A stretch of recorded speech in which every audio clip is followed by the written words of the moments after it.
O te toe whaatalo whātu I lau whaafonga angai le nei fo I aso tofi, alo mai o tala ala Radio Samoa. O le asuia mai le sefulu aso e whaano fo SCA cases ma tangata o lātou ainga, I le nā o le fitu. O le swinga leo whailo mai I le malo, ma e alo ia le fitu aso, mai le pō a tae au. Sauno le Minister Covid Chris Hipkins, o le mawalulunga o whainu mera e le ngata I cases a o tangata o lātou ainga whaano fo SCA mo le sefulu aso lo iai nei. Wa te lele a fianga I le telo I tū, ma ua mo o mia I le whaapāleni o le tau ma whai e tau fiofi le pipisi le whaamai, ma le a fianga o pisinisi, ma le sapalai o loa ma au nanga.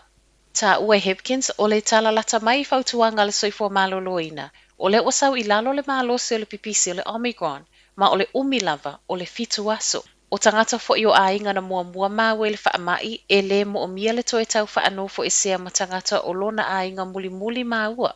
Ma iso enga, e o atu I le tolu ma sina e maua lalo ai le ono toe a fia o le na mua maua le whaamai.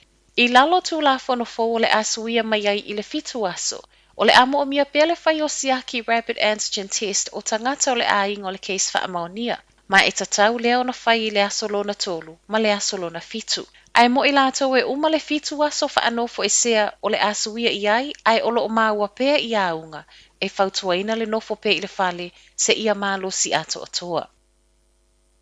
O le so wata tala I le avanoa I tangata ni usila e mawhai ai o na tā ofi avanoa mō tui a le Novavax. O le vaila awa le Novavax o le watau nuu le uta e silia ma le lua se lau lima se fulwafe. Ma e tusa masaunuanga le Minister Covid Chris Hipkins o loo solonga le leita penanga e a mataitu winga le Novavax I le vai aso asau. O le Novavax o le ama whaionanga wa aitangata se fulu walu tausanga nga I lunga le matutua, ma e lua fo I ona tui ma vai aso e tolu e tatau na vai. O le Novavax e le ialo ia le whaia o sana tui o le booster.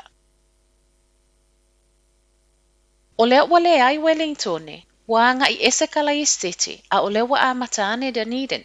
O lewa a tole vai aso talua no ese tangata o le solo te e tele na I Wellingtone. Ma ese mai isi vaenga I saute o le atunuu. O Dunedin I le Octagon, lea ua wha atutu ai fale ie ma a matafo I le isi te.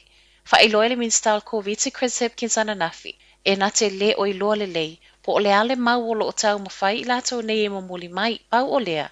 Wo o I le taimi e tatau ai o na fo'i I ainga. Ma a o io e ai lale pule nu o Dunedin I saunoanga le Minister. Ua tautino Aaron Hawkins, e le ai se malo si anga o Ilana Council, e ave e se tangata o lo o te e Dunedin. O te e uma nei au fiele te e Wellingtone, o le to atele lava o lo o le fia le vaccine mandate, po o le polo inga o lo o wha malo si ai le whai o le tui. O lo tu whaina le whana wora saliva test I health providers I aso taitasi. E fe soani ai le pui o le au whai ngā luenga mai le COVID I to tonu whale whai ngā luenga. A o wha o ngā tele le rapid antigen test. E le mawhai e siaki nei ona vave I loa ai a mea wa e māua le wha mai I to tonu o le tolu aso mua. Ma o le ua fili ai le whana wora e wha o ngā le saliva test. O le wha o ngā o saliva test wa ngā lulu e wha atasi le whana wora ma le Rako Science. Po o se tasi o kamupa ni tu to atasi o lo whaia so e ngai to tonu o New Zealand. Ma o le umi lava o lo whaatali ai saliva test o le whai tu la muli ane. A o nisi a ayo New Zealand e se mai ia au kilani o le whai le limaso. O le saliva test o se tasi o siaki o lo tele I na wha o ngā I atunu umamau.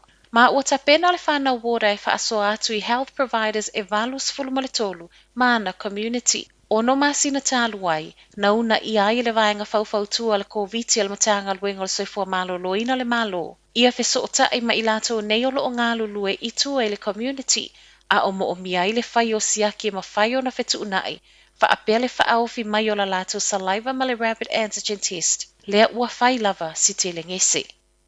Tala mulimuli o le tae ao, ua pāsia le tūla fono o tā ua le Russia Sanctions Bill, o le tūla fono na whaasila mai le asonga fu o le vai aso le nei, ma o le pō na pō lea na pāsia whaanatina ai le mauta. O se tūla fono le ama whai ai e New Zealand o na whaia sā I lunga o tangata taito o tasi, e iei so o tanga I whainga lea lofa a Lucia o lo o mawhati ai nei Ukraine.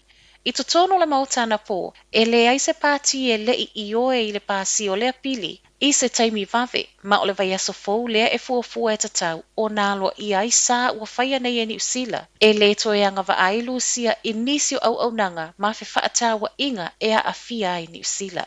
O tala nā mole nei tae au, manuia le nei aso. Whai mea alofa I a inga mawo I Samoa, e ala I le whaatawina o se hotel ta alofa voucher.